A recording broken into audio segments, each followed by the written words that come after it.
بسم اللہ الرحمن الرحیم۔ السلام علیکم عزیز طلبہ، حفیظ طیب کی نظم حمد کا خلاصہ پڑھتے ہیں۔ آپ توجہ سے سنیں اور اسے ذہن نشین کرنے کی کوشش کریں۔ کون ہے جس کا نظام ہدایت اور رہنمائی افق در افق پھیلا ہوا ہے؟ کس کی بقا اور دوام کی صدا پوری کائنات میں گونج رہی ہے؟ کس کی تخلیق کا حسن صبح کی نرم و ملائم ہوا میں جھلکتا ہے؟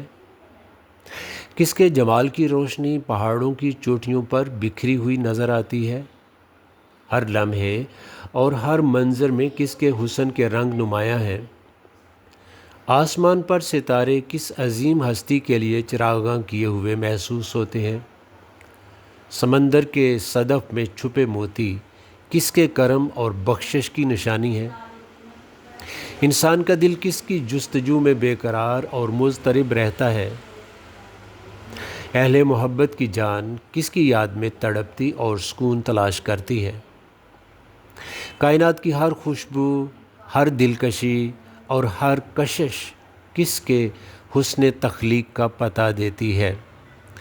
اور تائب کے دل میں جاگنے والی روحانی تڑپ اور ہر سانس میں چھپی آرزو کس کے قرب کی طلبگار ہے؟ ان تمام سوالوں کا جواب ایک ہی ہے کہ یہ سب اللہ تعالیٰ کی قدرت، عظمت، رحمت اور حسن بے مثال کی نشانیاں ہیں، اور کائنات کا ذرہ ذرہ اسی کی حمد و ثنا میں مصروف ہے۔